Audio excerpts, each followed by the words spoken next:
estamos começando mais um encontro do nosso projeto Bibi News. Hoje nós vamos fazer uma entrevista muito especial. Estamos trazendo para essa nossa conversa a representação da equipe da revista Bibliomar.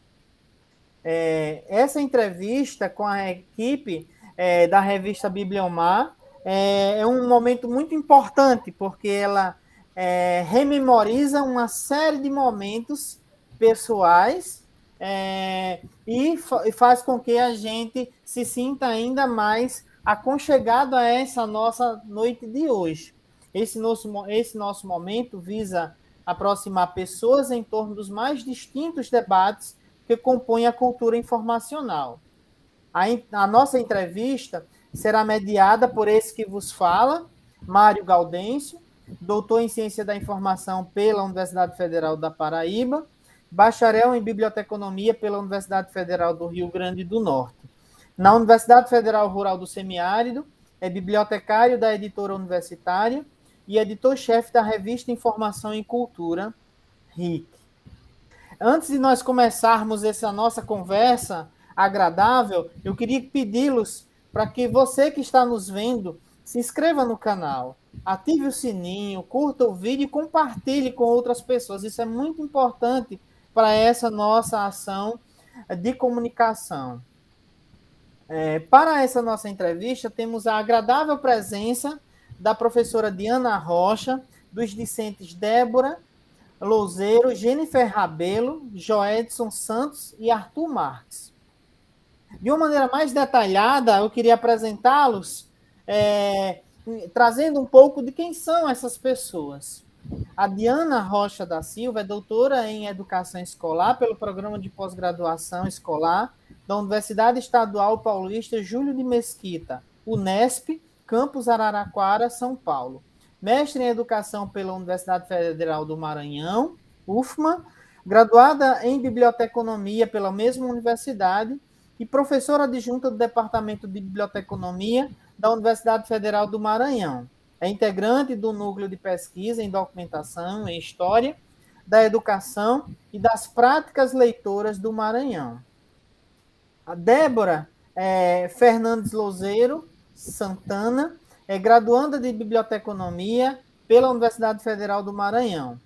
Jennifer Rabelo Pires é graduanda em Biblioteconomia pela Universidade Federal do Maranhão. Joedson Santos, graduando em Biblioteconomia pela Universidade Federal do Maranhão, assim como Arthur Marques Cruz, graduando em Biblioteconomia pela Universidade Federal do Maranhão.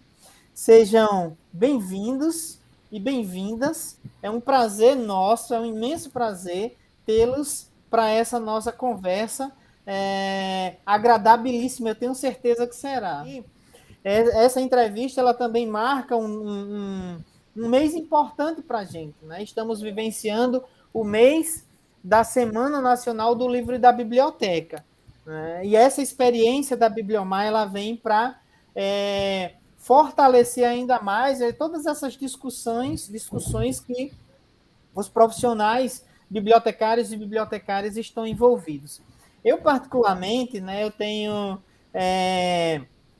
um prazer muito grande de falar da Bibliomar, porque indiretamente eu conhecia a Bibliomar há algum tempo atrás, né? E recentemente, quando eu observava o quão a Bibliomar estava avançando e se consolidando dentro do campo da ciência da informação e da biblioteconomia, eu fiquei muito feliz, né? Eu conheci a Bibliomar no Hereb de 2006, né? Quando eu estava lá como um membro da comissão organizadora e chegou um grupo de alunos, né, da Federal do Maranhão, com várias revistas distribuindo e falando de uma maneira muito agradável sobre a Bibliomar, de uma maneira muito bonita. Eu queria que vocês contassem um pouquinho como é que se deu essa história da revista Bibliomar, qual foi a importância dela naquele momento para fazer com que hoje vocês se tornem uma revista, né, de referência para o campo da biblioteconomia. Bem, eu vou começar falando, porque quando você rememora 2006, me faz voltar ao tempo também e ver como era todo esse movimento em prol, né, da consolidação da revista Bibliomar. Então, os alunos sempre participaram, sempre estiveram aí integrados com essa produção editorial. Então, nós herdamos essa vontade de trabalhar em prol da qualidade da revista da professora Rita Portela, que foi a idealizadora dessa revista.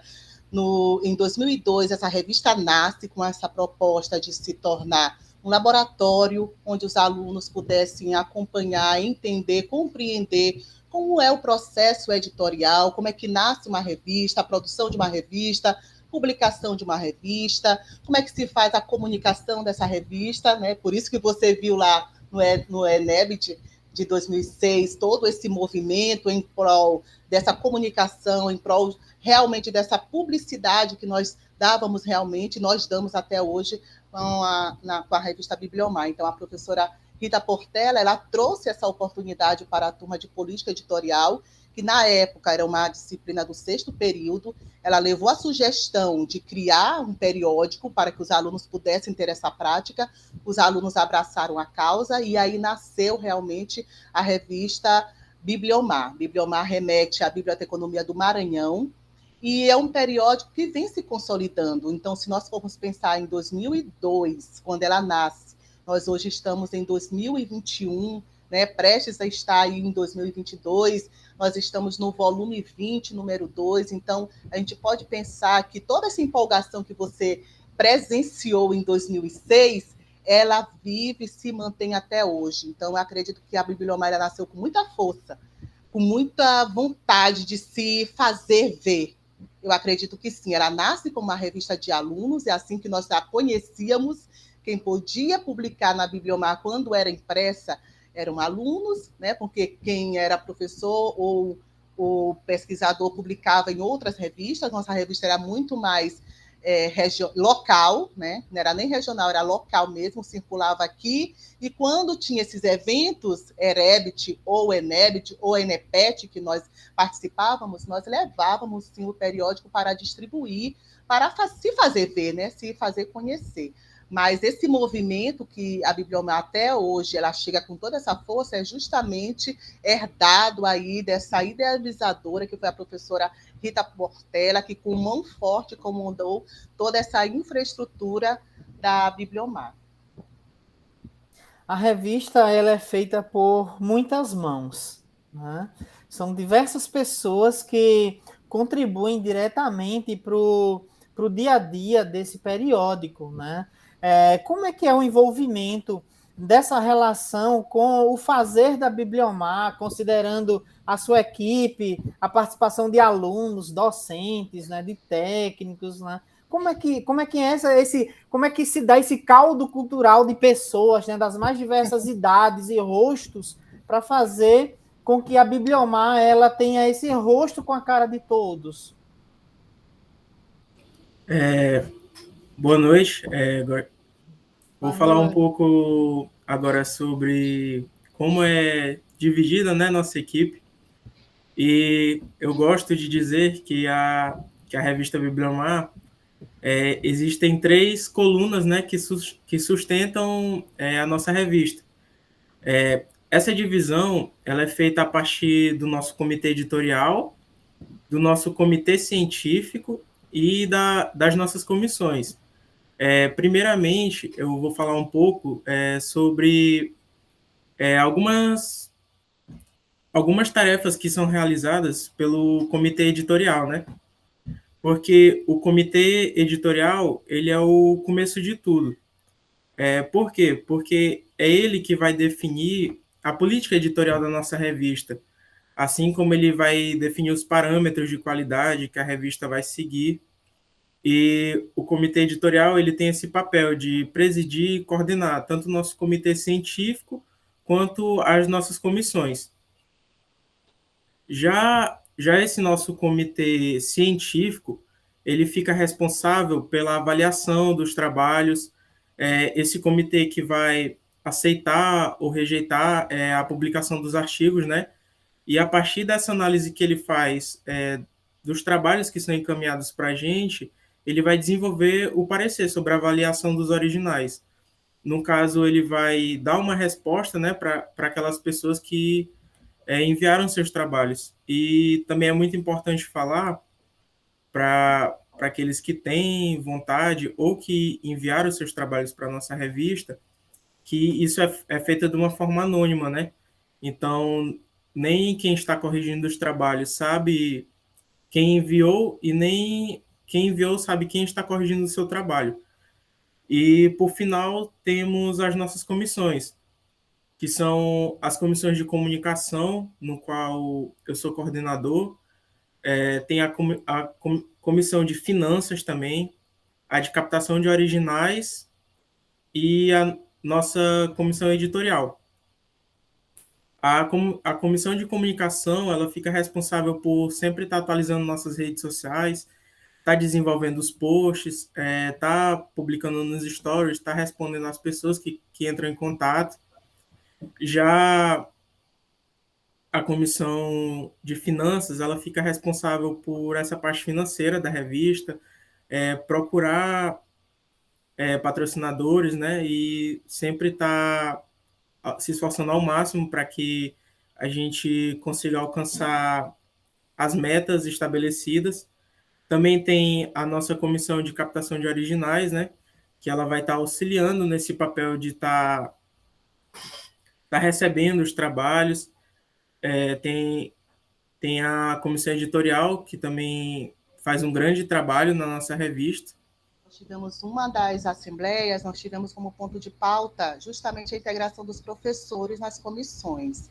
Então, foi um momento que os professores, eles mesmos perceberam que a revista demandava várias atividades e tinham professores ali que tinham conhecimentos específicos que poderiam agregar às comissões. E daí houve essa sugestão de quem quisesse, né, integrar-se a uma das comissões da revista, que são 4, poderia escolher. E aí nós tivemos, graças a Deus, porque realmente é bem trabalhoso, você sabe que você é editor, é bem trabalhoso, né, levar à frente uma revista. Então, nós tivemos a integração de 3 professores em cada comissão, né? Então, hoje nós temos um time que mantém essa infraestrutura, né, esse envolvimento com os alunos. Então, são os professores que trabalham diretamente com os alunos em relação às atividades. Todo semestre, né, nós iniciamos as atividades com outros alunos, né? Então, porque a revista ela é uma demanda da disciplina também de política editorial. Então, a gente tem todo o trabalho a cada semestre, não temos equipe permanente, né? Então, a gente precisa realmente que os professores sejam permanentes, os professores, né, do departamento sejam permanentes, e quem troca são os alunos. Então, grupos de alunos novos que vão, né, entrar e vão vão manter aí avante a revista. O que é interessante, que por um lado parece que é ruim, é negativo, essa mudança, né, essa renovação periódica a cada semestre de alunos, por outro, agrega. Por quê? Porque se no semestre nós temos alunos que têm alguma competência em normalização, em leitura, por outro lado, nós temos talvez alguma lacuna no design, na comunicação e etc. Então, essa mudança também nos permite aí exercitar e explorar, no bom sentido, os recursos também que os próprios alunos já têm, né? Então, a cada semestre a gente observa que alguma qualidade ou várias outras qualidades a revista vai conquistar devido ao engajamento dos alunos e devido também às competências e habilidades que aqueles alunos têm. Então, renova também muito a dinâmica de trabalho e das atividades, né? Então, é bem interessante esse engajamento. E eu gostaria de mencionar os professores que fazem parte das comissões. Tá? Eu não sei se o Arthur mencionou. Em relação à comissão de comunicação, nós temos a integração da professora Raimunda Ribeiro, da professora Isabel Diniz e da professora Cássia Furtado. Em relação à comissão editorial, nós temos a participação da professora Leoneide Martins, da professora Raimunda Marinho e da professora Maria Cleia Nunes. Em relação à comissão de finanças, nós temos a professora Cláudia Pessegueiro, nós temos a professora Senidalva Miranda e nós temos a professora Jaciara Januário. E em relação à comissão de captação de originais, nós temos a professora Silvana Vetter, a professora Georgette Lopes, que no momento está afastada, e nós temos o professor Márcio Ferreira. Então, é uma equipe que, né, tem aí nos dado essa infraestrutura para atuar juntamente com os alunos. E aí eu começo a pensar que, do mesmo jeito que é um desafio, eu acho que é uma motivação muito grande o fazer editorial do ponto de vista de gerenciar a revista, porque a gente começa a perceber que ela é muito dinâmica. Então, há uma rotatividade, há um envolvimento, né, de um grande grupo de pessoas. E aí, eu fiquei muito curioso agora de ouvir de vocês como é que se dá o processo de gestão editorial, considerando que há essa peculiaridade, né, de envolvimento das pessoas de um semestre para o outro, né? Porque a equipe que está nesse semestre pode ser que ela não esteja no próximo, porque ela já vai se tornar um egresso do curso. Então, como é que é feito, né? Qual é a mágica para conseguir gerenciar, né, uma equipe como essa para que a revista ela continue sendo produtiva e importante nesse fazer editorial? O processo de gestão editorial, primeiramente, ele ocorre pelo sistema OJS, que vai ser abrangente para gerenciar todas as submissões e o fluxo de trabalho editorial.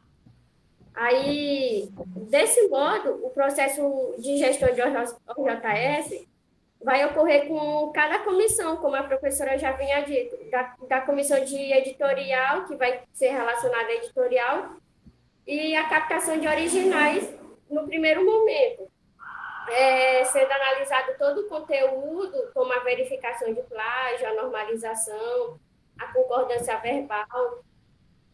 E, desse modo, vai haver todo o conjunto de trabalho, tipo que no primeiro momento vai ser dada a análise do artigo, no segundo momento vai ser encaminhado para o editor, aí no terceiro vai ser encaminhado para o parecerista, e no quarto vai ser retornado para a comissão de captação de originais, para a normalização. E no quinto vai ser praticamente juntado, complementado com tudo para poder ir para o público. Aí esse processo é corrido de modo conjunta. Aí o processo que se dá para a divisão tipo de cada semestre ser separado é a professora dar o livre-arbítrio para a gente escolher cada participante de cada comissão, que vai ser cada uma se ajudando, a editorial, a comissão de finanças, a comissão de captação de originais. Então, esse processo vai ser de modo voluntário e de modo bem responsável por cada aluno, que vai ter cada responsabilidade com o seu devido trabalho, que vai ser para a melhor avaliação acadêmica. Cada semestre a gente inicia o trabalho, então a gente realmente tem que ter um cronograma de atividade muito bem definido, né? Então, por isso que eu disse no início que às vezes tem feriado, tem final de semana, tem as férias, mas a revista não pode parar, porque a gente tem prazo, né? Os alunos até eles brincam, né? Porque qualquer coisa eu digo logo, olha os prazos, porque realmente a gente tem que levar em consideração os critérios de qualidade, que atestam realmente a qualidade de um periódico científico, que é a periodicidade, a continuidade, o cumprimento dos prazos. E aí, todas as atividades de gerenciamento desse periódico, nós estamos planejando também, levando em consideração as boas práticas de publicação científica, né? Então, todos aqueles requisitos, aquelas demandas, por exemplo, cadastro de novos pareceristas, cadastro de novos professores ou pesquisadores para integrar o comitê editorial, divulgação do edital de publicação, todas as atividades planejadas, né, levam em consideração os critérios das boas práticas de publicação científicas aí ditados pelo CNPq, pela CAPES, pela Cielo, e aí, em função disso, nós nos organizamos, né? A gestão propriamente das submissões, como é que se dá?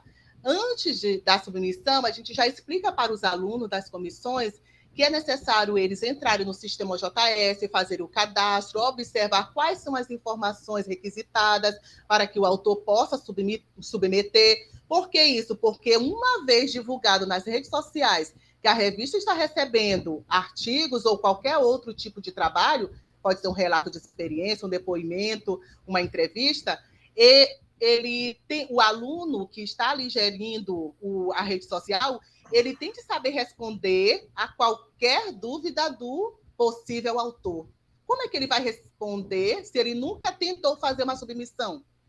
Não é isso? Então, para você observar que o gerenciamento do produto editorial final, ele não se dá somente com uma pessoa, somente a editora-chefe recebe os artigos, encaminha os artigos para avaliação, encaminha depois para o autor, depois solicita que o avaliador dê lá o ok para a publicação e depois publica o artigo. É assim que funciona? Não. Além disso, tem muitas outras questões que precisam ser revistas. E aí cabe às comissões fazerem análise da nossa política editorial para saber se as normas ali mudou norma. A norma de artigo mudou em 2018, não foi isso? Norma de resumo mudou, não foi isso? E aí, a gente vai alterar lá na nossa política ou não? Nos critérios de submissão vai mudar ou não? Então, todo esse trabalho de avaliação dos critérios para a publicação, a gente retoma em sala de aula, para que os alunos estejam afiados, preparados para responder às demandas dos autores, né? Então, a gente percebe que esse gerenciamento, nós temos um sistema. Ok, tem até gente que diz o sistema faz tudo. Ok, mas para você operar no sistema, você tem que saber ali quais são os critérios de qualidade, até para saber se você for avaliar a política editorial, os critérios para a publicação, o que vai ser alterado? Número de autores? Cabe alterar o número de autores? Ou 10 autores podem submeter o mesmo artigo? Né? Como é que a gente vai ali revisar aquela política? Como é que a gente vai garantir uma qualidade para aquela revista? Né? Então, todos esses aspectos, eles são revistos em sala de aula pelas comissões que têm as atribuições específicas. Por exemplo, antes da comissão de comunicação divulgar o edital de submissão, nós já fizemos uma discussão para saber até que dia vai a submissão. Né? Então, é importante discutir antes. Então, isso tem que constar lá no planejamento com antecedência. Até que dia vai a submissão? Não pode ir até novembro, porque senão nós não teremos tempo de avaliar todos esses artigos. E os autores, eles entram em contato e eles reclamam, às vezes exigem, querem saber por que o artigo dele não foi publicado se ele submeteu no período. Né? Então, os alunos também têm que saber responder. O processo editorial, ele necessita passar pela avaliação. O avaliador, ele vai dar ali, né, vai aprovar ou reprovar aquele artigo. Então, tem um período para avaliação, tem um processo a ser feito que demanda tempo, e por isso cabe realmente esse planejamento e essa atenção. O processo de gerenciamento eletrônico, quem opera o OJS, hoje, no período de pandemia, eu estou fazendo todo esse gerenciamento pelo sistema, né? Então, eu recebo os artigos, mas aí o que eu faço? Como é que a gente vai trabalhar com as comissões? Então, eu recebo os artigos, baixo o artigo. Se tiver identificação de autoria, eu retiro, porque a nossa avaliação é cega, e aí eu encaminho, né? Deveria ser para a comissão editorial, mas atualmente nós estamos trabalhando diretamente com a comissão de captação de originais. Então, eu encaminho para os professores da comissão de captação de originais, que irão fazer todos os procedimentos pertinentes ao tratamento daquele conteúdo. Vão avaliar o plágio e vão avaliar também se aquela produção confere, né, se assemelha aos critérios exigidos. Se for um artigo, tem que estar de acordo lá com as normas de artigo, se for um relato, se for um ensaio, e etc. Então, a comissão de captação de originais vai avaliar se aquele artigo atende lá aos critérios de publicação. Depois disso, eu recebo novamente o artigo da comissão, dizendo que ele pode passar para a segunda etapa. Aí sim, eu encaminho para o avaliador, aguardo o avaliador me devolver essa avaliação, e aí depois eu faço, né? Atualmente estou fazendo o tratamento daquele comentário, porque às vezes o comentário ele tem que ser, né, colocar numa linguagem mais convidativa possível, para que o autor ele tenha interesse em revisar aquele artigo, corrigir e reencaminhar. Não é isso, professor Mário? Nós sempre temos essa incumbência, né, de motivar o autor, né? Porque às vezes quando a gente recebe uma avaliação tão negativa, né, a gente quer esquecer aquela produção e nem pensar mais nela. Mas na revista Bibliomar a gente tem trabalhado de uma outra forma, sempre convidando, sempre incentivando, sempre levando em consideração que aquele artigo precisa ser melhorado, né? Isso é uma construção. E aí o autor, né, depois de considerar, levar em consideração todas as indicações de correção, ele reencaminha via sistema, mas ele também pode nos notificar via e-mail. E aí esse artigo eu reencaminho para os avaliadores, porque os avaliadores eles têm que dar o parecer de aprovação. E aí, uma vez esse artigo aprovado, ele passa, sim, para as etapas de publicação, e aí eu faço em conjunto com as bibliotecárias do portal de periódicos, né? Então, é dessa forma que funciona.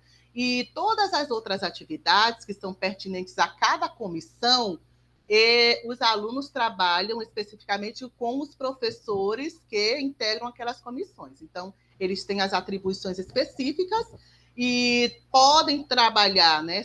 A sugestão é que eles trabalhem de forma cooperativa, né, entre eles, e com a finalidade realmente de trazer as melhorias para o periódico. Então, como eu falei, trabalhar na revista Bibliomar não é só trabalhar especificamente a gestão daquela produção, não é só isso. Tem outros fatores que é em função dos critérios de qualidade que cada comissão ali é voltada a trabalhar e buscar alcançar. Por exemplo, processo de indexação nas bases de dados. É uma atribuição que a comissão editorial tem de fazer, né? Então, nós já temos algumas bases de dados que nós conquistamos, que nós já estamos lá cadastrados, temos diretórios também do campo da ciência da informação que já fazemos parte, mas nós ainda temos que cadastrar em outras bases, em outros diretórios, para ter essa visibilidade, essa garantia de qualidade. Então, cada comissão tem outras atribuições que vai além propriamente do próprio conteúdo de publicação, né? Vai realmente tentar alcançar os critérios, as exigências aí da CAPES Periódicos.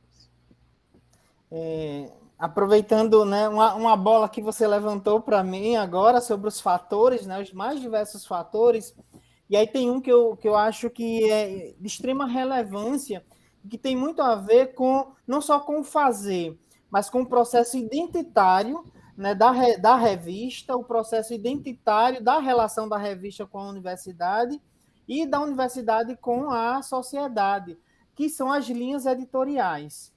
Né? E de que maneira as linhas editoriais elas estão sendo pensadas na Bibliomar hoje, considerando os mais distintos debates que estão acontecendo no nosso dia a dia, né? Que são cada vez mais latentes e dia a dia nos provoca ainda mais, né, de nos posicionarmos ou de nos integrarmos a essas questões que estão sendo postas para o profissional da informação. Então, lendo aqui a missão da revista Bibliomar, né, ela tem o objetivo de quê? De divulgar conteúdos informacionais da área da ciência da informação, né, que congrega a biblioteconomia, arquivologia, museologia, gestão da informação, e áreas interdisciplinares, porque, como nós sabemos, trabalhamos com a informação, tratamento da informação, com vistas a divulgar, tornar acessível, não é isso? E quando a gente trabalha com informação, a gente não pode ali colocar algum critério ou estabelecer algum critério que elimine aquele conteúdo, aquela produção, ou aquela possível produção editorial. A gente não pode eliminar ali antes de ter uma análise e ver realmente o conteúdo, o foco informacional. O que eu quero dizer com isso? Na gestão da Bibliomar, até hoje, de 2015 a 2021, nós não eliminamos artigos de outras áreas do conhecimento, por questão da interdisciplinaridade. Então, nós recebemos artigo da área do direito, área de letras, área de artes. Professora, mas como assim? Não é biblioteconomia. Mas qual o enfoque que eles estão dando? né? Recebemos, em 2018, alguns artigos que falavam sobre feminicídio. Havia o interesse informacional de conhecer o que é feminicídio. E aí, a revista vai publicar ou não?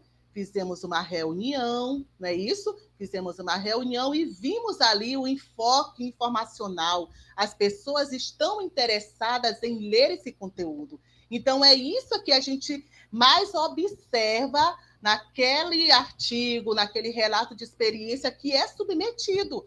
Não por se tratar de outra área do conhecimento. Não, quem sabe ele deu um enfoque. Fonte de informação na área da matemática, na área de física, na área da saúde. Bases de dados específicas lá na área da saúde. Não interessa o campo da biblioteconomia, da ciência da informação, então a gente sempre vai analisar o enfoque informacional, porque essa é a nossa missão. E eu acredito que tem temáticas que se relacionam diretamente com a biblioteconomia. Quando a gente vai indexar um artigo, um livro na biblioteca, né? Se for da área lá do direito, muitas das vezes a gente não tem esse conhecimento do que é feminicídio, do que é determinada jurisprudência, a gente não sabe. E se a revista Bibliomar também se furtar em publicar determinados tipos de conteúdo, a gente vai incorrer talvez em erro, porque a revista Bibliomar ela fala com esse público da ciência da informação, né? Os nossos alunos eles podem ter acesso à informação por via da revista Bibliomar, que é um veículo de comunicação, e na hora de uma indexação sobre aquele assunto específico, quem sabe ela possa ser, o estudante possa ser ajudado, né, isso com a leitura que ele fez daquele artigo que foi publicado na revista. Então, eu gosto muito de acompanhar os índices de citações da revista. Eu recebo, né, porque está cadastrado no e-mail da revista, e eu recebo todos os dias os alertas, e eu acompanho quais são os artigos, onde eles estão sendo citados, por quem está sendo citado, onde eles estão circulando, inclusive, mundialmente, onde eles estão sendo acessados. Então, a gente não pode desprezar, anular, né, ou julgar, é como a gente diz na biblioteconomia, julgar um livro pela capa. A gente não pode julgar aquele artigo apenas pela temática em si. Não, vamos ler ali o artigo, vamos observar direitinho o enfoque informacional. Quem sabe não está falando aí com o nosso público. Então, principalmente, a gente faz essa análise. E aí o debate é amplo, né? A gente sabe que a biblioteconomia ela conversa com diferentes áreas.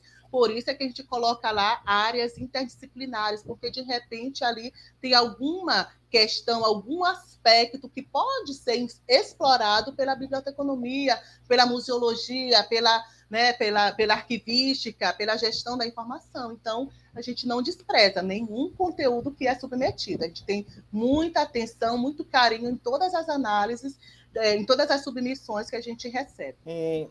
E aí, você traz para o centro dessa nossa conversa, né, um debate sobre democratização do acesso à informação, né? Do quanto nós temos esse papel de contribuir para que esse processo ele se dê da melhor maneira possível, mesmo entendendo que nós temos diversas barreiras para suplantar, né? E aí lembra um pouco do que tem sido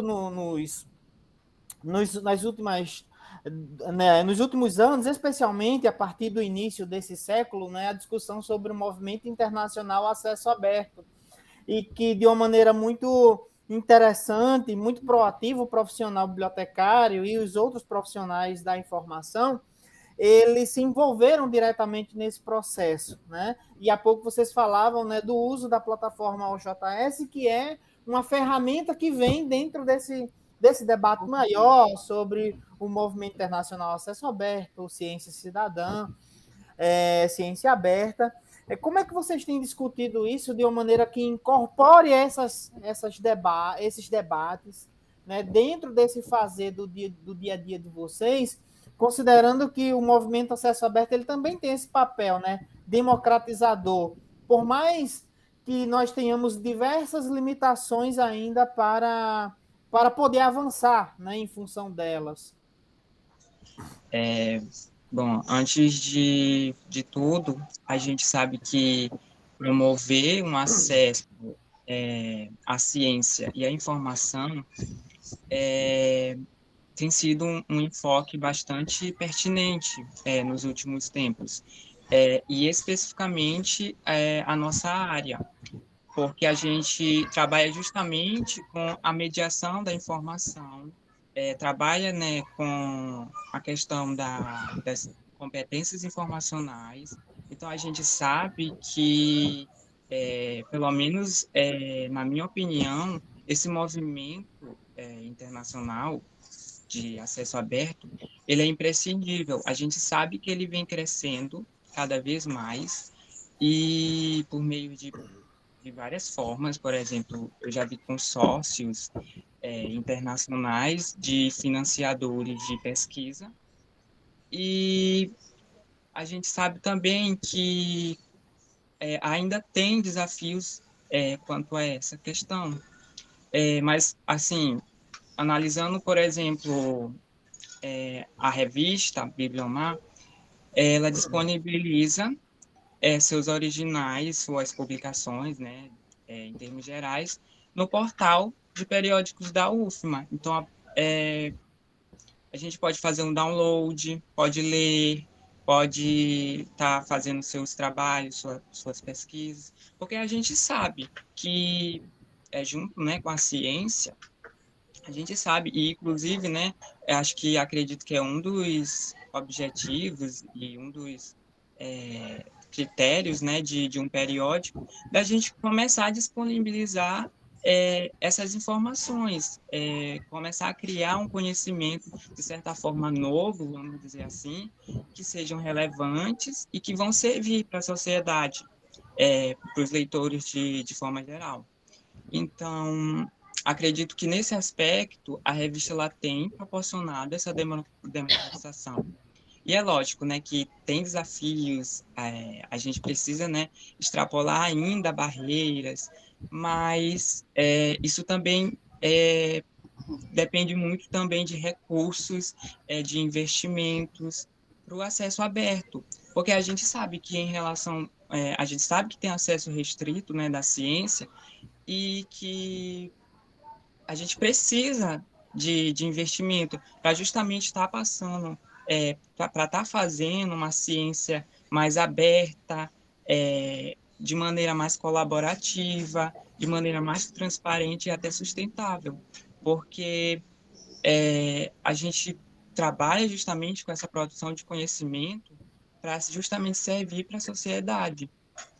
A gente, como alunos, como professores, vocês, no caso, e a gente também como futuro profissional e pesquisadores, a gente tem essa demanda de acesso à informação, de acesso à ciência.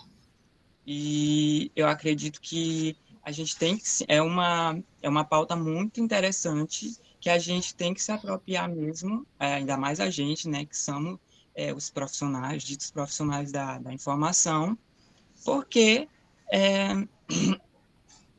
a gente precisa passando, mediando uma informação e democratizando mesmo o acesso à informação aos nossos usuários e às pessoas de maneira geral. Acredito que até a gente precisa mesmo ter bastante enfoque nisso. Então, acredito que é uma pauta bastante pertinente. É que, assim, puxando no que o Joedson falou em relação a esses desafios, é aí que a gente vê o papel da universidade nas nossas vidas, né? E para o nosso país também, porque muitas vezes é a universidade pública que proporciona a quebra desses desafios, traz esse investimento, porque, por exemplo, a nossa revista ela disponibiliza o trabalho que é desenvolvido, um aluno na UFMA, por exemplo, que é a nossa universidade, ele tem um acesso à internet, então a partir desse acesso ele pode fazer o download da revista, ele pode fazer suas pesquisas, as bibliotecas também, o grande conhecimento que as bibliotecas oferecem para os alunos, às vezes a gente tem cadeiras, né, que a gente precisa do material, a gente vai lá, pega um material que é de grande ajuda para desenvolver esse conhecimento. Então, é uma fala muito importante essa do Joedson, principalmente no momento que a gente vive, porque é um momento que a gente observa que devia estar tá ocorrendo mais incentivos, investimentos, era para estar ocorrendo cada vez mais investimentos, e a realidade que a gente vive agora, na verdade, é uma realidade de cortes, da falta de investimento. Então, é uma grande luta, tanto para os professores, como alunos, como para a sociedade, porque muito do que a gente desenvolve, o nosso trabalho, nossas pesquisas, se reflete na sociedade. Então, é uma grande perda não só para a gente, mas para toda a sociedade também. Eu acredito que o Joedson e o Arthur, eles contemplaram aí a pergunta, né? Quando a gente fala de acesso aberto, movimento acesso aberto, eu acredito que todo resultado de pesquisa realmente poderia ser aberto, poderia se tornar acessível a qualquer pessoa interessada por aquele conhecimento, por aquele resultado, porque quando o Arthur ele remete a essa possibilidade dos resultados, é justamente o que nós da academia trabalhamos: ensino, pesquisa e extensão. Não é isso? E outra coisa, se não tiver financiamento público, parte dessas pesquisas, não é isso? Grande parte dessas pesquisas, elas ficam no meio do caminho. Começam, mas não finalizam. Por quê? Porque não tem bolsa, não tem financiamento para comprar material e etc. Como divulgar, como garantir aquele resultado? Não vai ter resultado. Então, acredito que o investimento público ele precisa realmente garantir que as pesquisas aconteçam e que esses resultados possam ser divulgados nesses periódicos, né, nos canais que tenham realmente o acesso aberto. A revista Bibliomar, ela atua nessa direção de garantir gratuitamente o acesso, download, compartilhamento de todo o seu conteúdo, né? Mas a gente precisa saber também que é necessário garantir mais investimento público para que as pesquisas possam realmente acontecer, os resultados possam vir a ser divulgados, não é isso? E possam fazer a diferença em determinada localidade, em determinada situação, em determinada dificuldade que está acontecendo aí na nossa sociedade. Então, eu acredito que o movimento ele realmente ele é forte, ele veio realmente para somar, para democratizar, mas, no entanto, é necessário garantir as condições para que as produções que estejam em acesso aberto sejam também produções de qualidade, né? Porque se a pesquisa passa por dificuldade, o resultado também vai sofrer alguma alteração. Parte apenas daquele resultado será divulgado, parte daquela pesquisa será realizada, e aí nossos periódicos que têm acesso aberto, eles irão publicar, sim, irão divulgar aquele resultado, mas a gente sabe que os resultados não teve aqueles, né? A pesquisa não foi realizada ali como deveria ser, por conta do investimento público que está sofrendo corte em cima de corte. Então, para você observar que esse corte também afeta a qualidade, né, das produções que são divulgadas aí e que tem acesso aberto. Então, a gente precisa realmente lutar e ficar bem atento, né? Não se conformar com os cortes que estão acontecendo.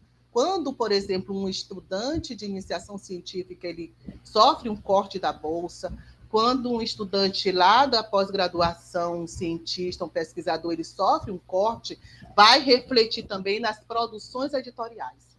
Vai refletir, infelizmente. Então, a gente precisa ficar bem atento a essa questão, né, do que pode vir futuramente a ser divulgado, acessado nos portais, nos periódicos que implementam aí, né, o acesso aberto, que não cobram pelas publicações, porque a gente sabe que, por outro lado, tem periódicos, não é isso? E cobram para o acesso, o download, etc. Né? E aí a gente vê onde é que esse financiamento, como é que esse financiamento ele pode afetar as produções futuras. E aí vocês colocam, né, algumas questões muito importantes, né, para essa nossa conversa. E me faz refletir uma coisa muito importante, que é dar voz, permitir o lugar de fala, né? E eu acho que uma das coisas mais bonitas desse movimento, do movimento internacional, é quebrar paradigmas, quebrar modelos anteriormente cristalizados para um determinado grupo de pessoas ou um determinado grupo de conglomerados, né, que ditavam as regras do jogo. E o Movimento Internacional Acesso Livre, ele contribui para romper com essa linha de pensamento. E aí, recentemente, a gente tem acompanhado uma série de debates, né, no Brasil e fora do Brasil, que tem alavancado algumas discussões sobre bibliodiversidade, decolonialidade, descolonização do saber ou do conhecimento, que são disciplinas ou campos de estudo, né, que vêm a somar com esse debate, né, com o qual vocês expõem de uma maneira muito bonita. Como é que vocês têm discutido isso, essas questões internamente, no sentido de valorizar ainda mais ou aprofundar ainda mais esses debates dentro das linhas editoriais da revista, para que a revista ela também possa estar cada vez mais próxima dessa relação universidade e sociedade? Porque muitas vezes eu percebo que os muros que separam a universidade da sociedade, em todo canto, né, do mundo, ele é algo que, às vezes, contribui para segregar muito mais do que para incluir. Né? E esse é um desafio muito grande da gente enquanto profissionais da informação. Né? Então, de que maneira vocês têm conseguido incluir esse debate dentro da vida editorial da Bibliomar? Então, eu vou iniciar a fala, mas vocês podem complementar depois com os pontos de vista de vocês, tá, alunos? Então, em relação a esse debate, como é que a Bibliomar tem atuado? Quando você fala, a revista Bibliomar é um lugar de fala, é verdade. A revista Bibliomar ela tem se constituído cada vez mais como um lugar de fala. Né? Quando eu falo para você que nós não impedimos, nós não reprovamos uma submissão apenas porque não é da nossa área, mas nós levamos em consideração o aspecto informacional, ou seja, será que aquela informação, será que aquele conceito, ele não precisa vir à tona? Os alunos de biblioteconomia não precisam entender o que é feminicídio, o que é conhecimento lá na região quilombola, o que é conhecimento nas comunidades indígenas? Será que não é necessário conhecermos aí os saberes e fazeres de grupos historicamente silenciados? Né? Então, assim, cada professor que está ali com alguma comissão, ele também tem esse olhar, ele também tem essa perspectiva que é de ampliar o debate, de questionar as verdades impostas, não é verdade? Que se consolidaram, infelizmente, e ainda estão aí consolidadas, mas, graças a Deus, é cada vez mais crescente o número de pesquisadores e pessoas empenhadas em refletir, em problematizar as questões postas. A gente percebe que esse movimento, fazendo uma leitura rápida, eu vi que a partir de 1990, mas antes disso, a gente já vai observar uma quebra de paradigma, né? Com a história cultural, que é a história que se interessa em saber os saberes, leva em consideração ali o que aquele indivíduo, enquanto pessoa, enquanto sujeito, né, ele pode interferir, ele pode influenciar nas questões sociais, nas questões postas, não é isso? Esse movimento de apropriação, que é individual. Como é que eu reajo àquilo ali que me é imposto? Né? Qual a reação daqueles indivíduos? Pode ser diferenciada, às vezes não é só de submissão, não é isso? E graças a Deus não é, por isso que nós tivemos aí os avanços sociais. E eu acredito também que este debate do decolonialismo, ele vai ser um reflexo realmente do avanço da ciência, do avanço da reflexão, do trabalho dos pesquisadores, historiadores, cientistas, né, do campo social, que vem realmente colocar em xeque tudo aquilo que é posto como verdade absoluta. Uma das coisas que a gente mais trabalha aqui na universidade, seja na disciplina de metodologia da pesquisa, ou seja, em qualquer uma das disciplinas como política editorial, é que a gente não pode generalizar nada. Não pode, depende. Eu digo muito para os alunos, depende. Né? Depende de Arthur, depende de Joedson, depende de Jennifer, depende do professor Mário, depende, gente. Não é assim, eu não posso generalizar, pegar um conceito e ampliar como se fosse verdade absoluta, porque né? O meu pensamento tem que ser hegemônico e toda a estrutura social vai ser consolidada a partir daquele pensamento. Não se pode desprezar os povos, né, colonizados, não pode. Tem saberes, tem fazeres, a cultura é muito ampla e a gente sabe, quando a gente fala de cultura, que a cultura ela não pode ser imposta. É uma coisa que está em nós, no nosso fazer, do nosso, né? Então, como é que a revista Bibliomar tem atuado nessa perspectiva?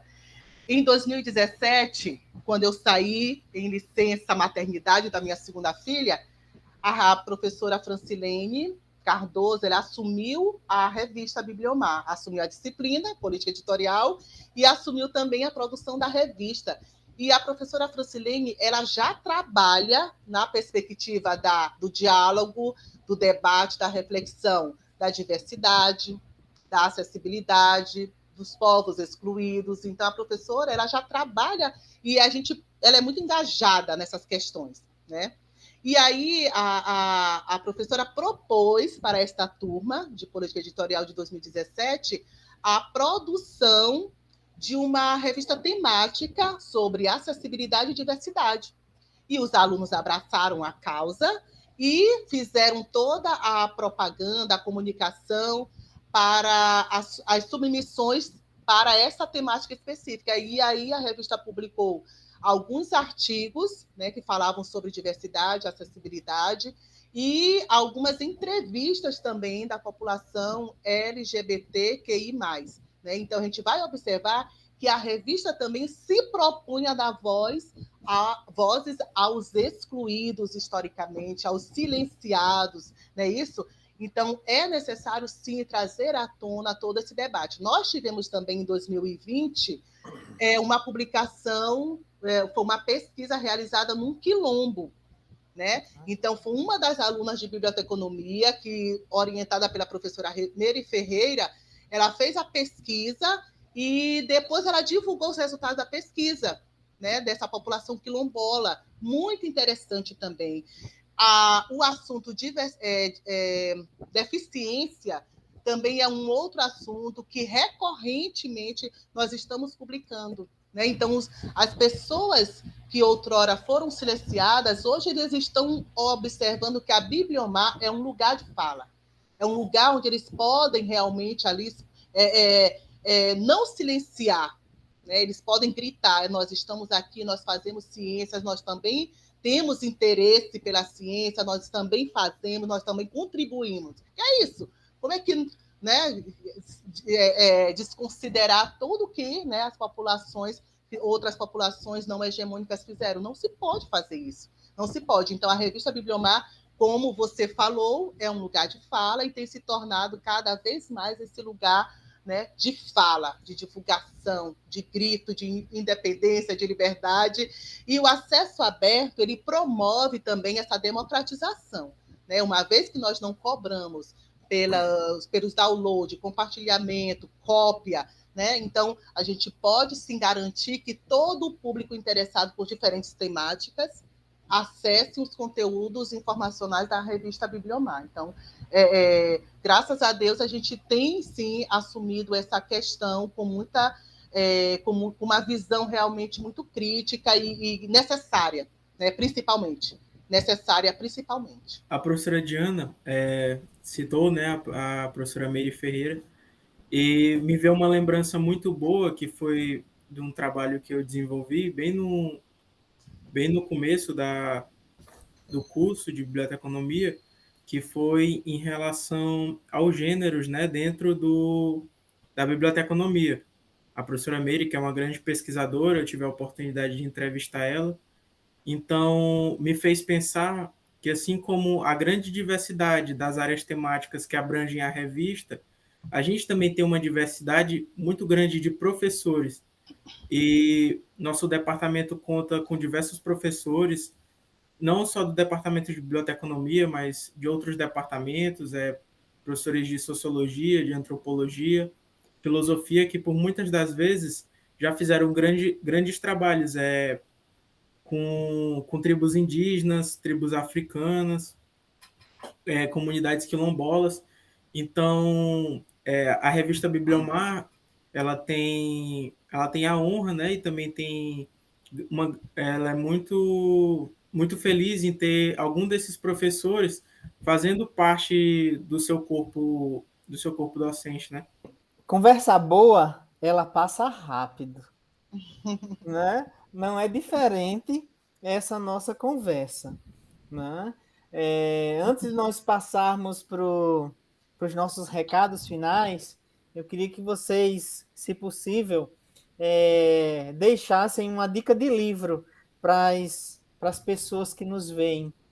É um romance e também é um livro assim que puxa para o público mais jovem, mas acredito que todos que tenham a oportunidade e Eu posso ler, né, Arthur? pode e realizar essa leitura vão gostar muito, que é Daisy Jones and Six. É uma história de amor e música. É um livro que fala sobre uma banda de rock do ano de 1970. E esse livro, eu achei ele muito interessante porque ele é feito a partir de entrevistas. Então a gente vai lendo e a gente vai realmente visualizando aquela entrevista na nossa cabeça. E ele conta a história da vocalista também, do amor dela pela música. Então foi um livro que eu gostei bastante. Fica aí a indicação. Toda essa conversa me fez lembrar de um livro muito, muito, muito bom e necessário para a gente, que a gente já tratou aqui sobre lutas pelos direitos das pessoas, sobre a verdade absoluta, e me veio a lembrança do Conto da Alia, que é um livro de extrema importância, que traz, assim, um romance, mas de forma muito cruel, de uma forma diferenciada, que vai contar a história sobre, lá nos Estados Unidos, absorvido não, ter adotado o regime religioso, o regime teocrático, que isso vai trazer bastante questões sobre o feminicídio, sobre as mulheres perder todos os direitos delas. Então, essa é uma recomendação de grande importância, que é uma leitura bem leve, mas também que traz muitas reflexões para a gente. Então, eu vou falar de um livro que eu gosto muito, Mulheres de Tabu. É um depoimento sobre a vida das mulheres e a femininização. É muito interessante tomar aquelas mulheres que não podem segurar aquele coisa na cabeça, como elas sofrem. É isso. E bom, gente, naquela última fala de vocês, onde vocês citaram, inclusive a cultura, isso me relembra muito um livro que eu li por esses tempos, que é o do antropólogo estadunidense Roy Wagner, que é A Invenção da Cultura, porque é um livro bem curtinho, assim, a linguagem super acessível. Não é um livro de literatura, é um livro de antropologia, mas assim, leiam, porque eu li e ele vai explicar todo o contexto que é uma cultura, e a cultura ela não é inventada, ela é, como a professora havia mencionado, ela está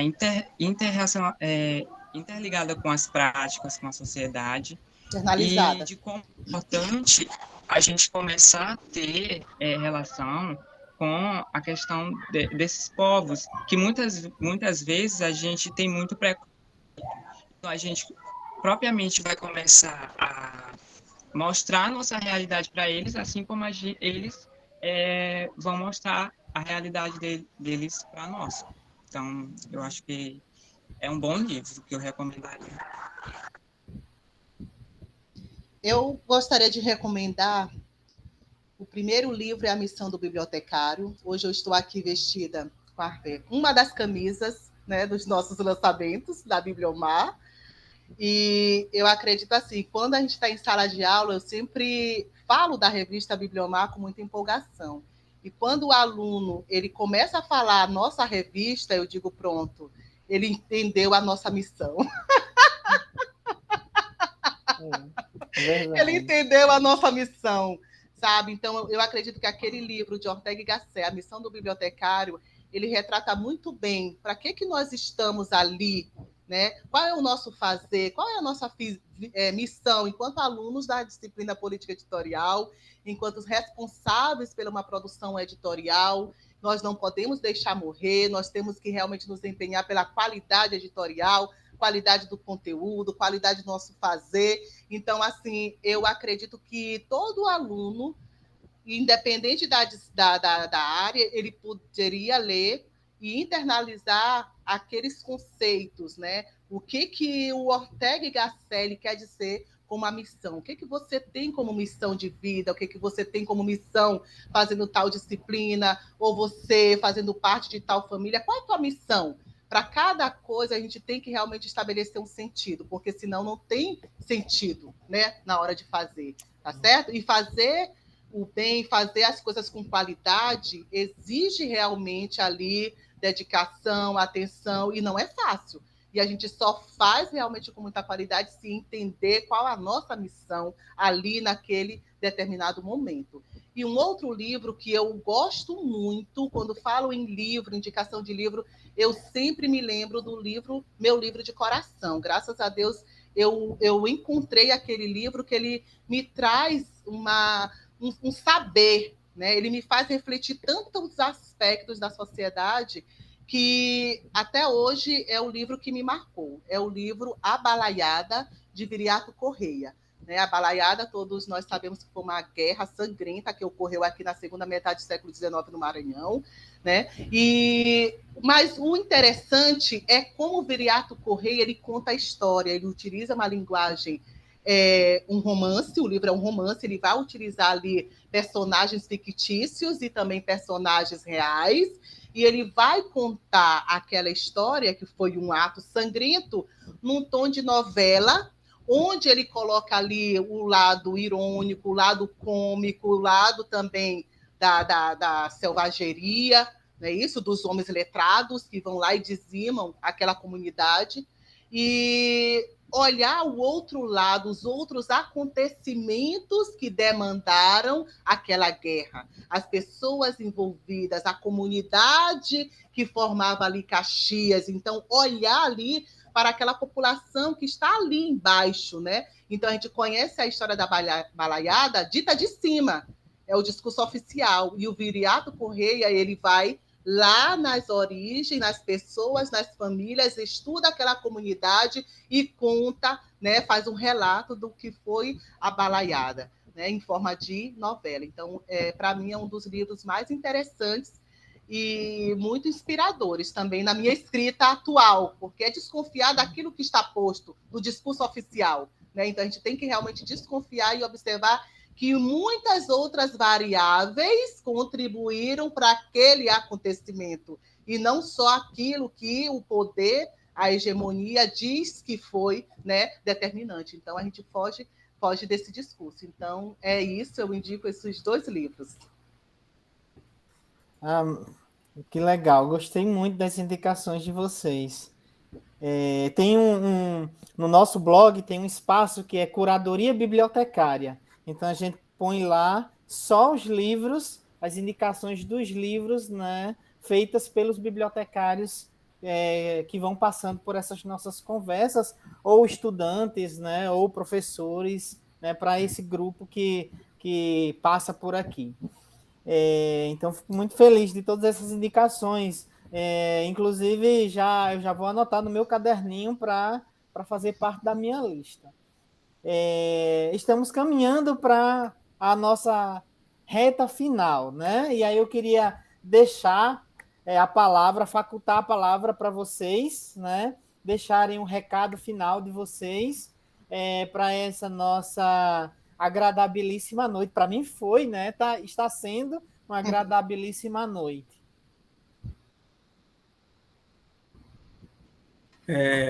Em nome de todos que participaram dessa reunião, né? Eu gostaria de agradecer imensamente o convite da BB News, por ter convidado a revista Bibliomar para participar dessa entrevista. É sempre muito legal e importante para a gente estar divulgando o nosso trabalho, assim também como estar conhecendo o trabalho, né, de outras pessoas. A BB News proporciona esse espaço de debate e reflexão acerca da cultura informacional, e é sempre muito agradável, tanto para os professores como para a gente, que é aluno, estar participando desses debates.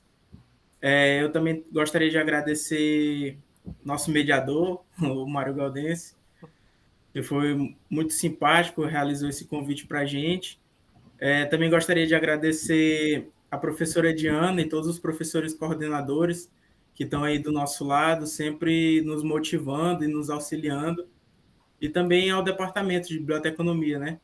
Porque sem nossos professores, a gente, digamos assim, a gente não é nada, porque é a partir dos conhecimentos e de tudo que eles passam para que a gente vai construindo nossa história, vai aprimorando nossas qualidades, e ocorre nessa constante troca de saberes, de informações.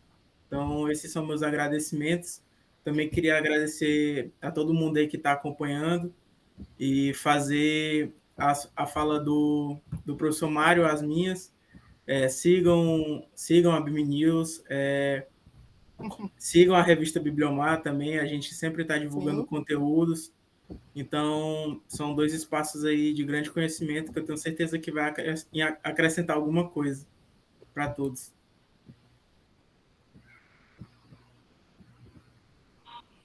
Assim como o Arthur, eu quero agradecer imensamente ao professor Márcio por dar essa oportunidade, à professora Diana, que sempre se faz presente para o nosso desempenho, tanto como em aluno, como para a nossa contribuição dentro da revista. Gostaria de agradecer também a todos os professores orientadores que, de certo modo, fazem esse trabalho sempre dar certo. Então, é uma união que espero que permaneça por muitos e muitos, muitos anos. Eu quero agradecer aqui cada companheiro aqui de sala, companheiro de comissão, companheiro de departamento também. Muito obrigada pela oportunidade e não deixa de publicar na revista. Sim. Estamos esperando as submissões.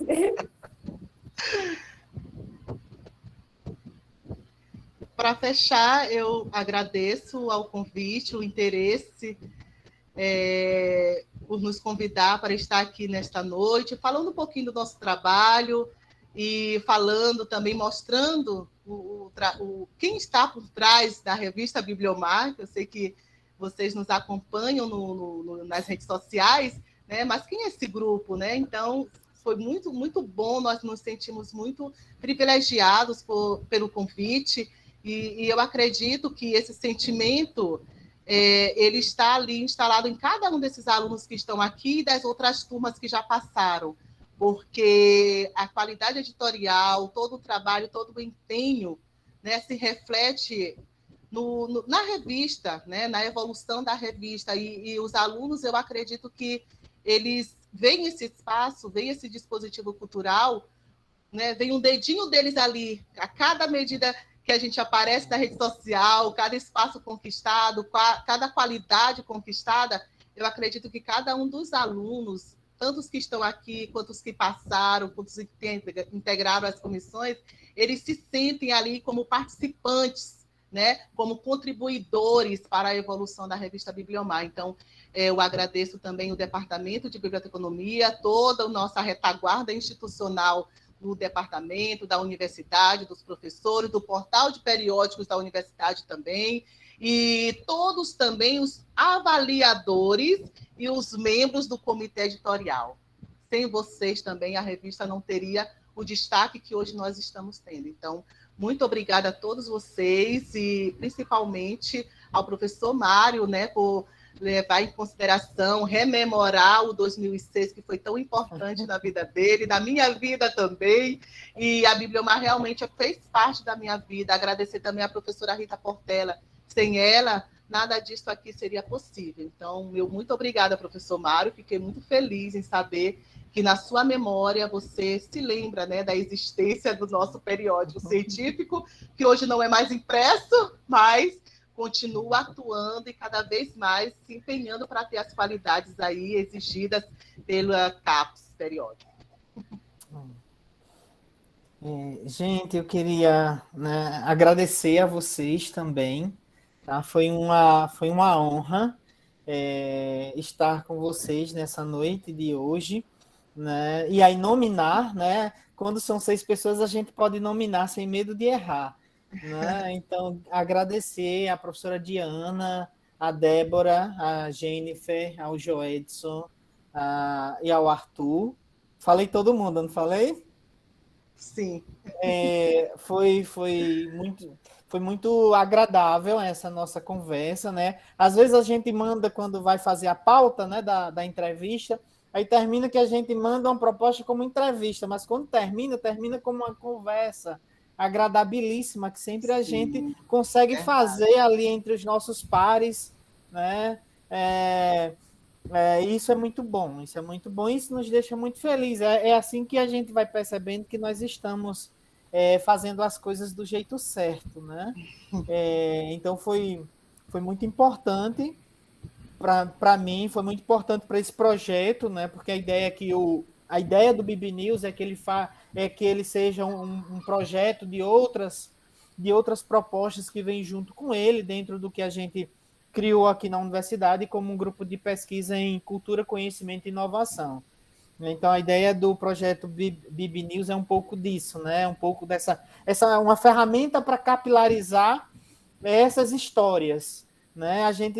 Eu particularmente digo muito que, antes de mais nada, esse projeto, a ideia principal é ouvir as pessoas. Nós queremos ouvir as histórias. Não sei se é porque eu fui habituado a fazer isso muito com os meus avós, né? De me colocar no colo e contar ali as inúmeras histórias das suas vivências.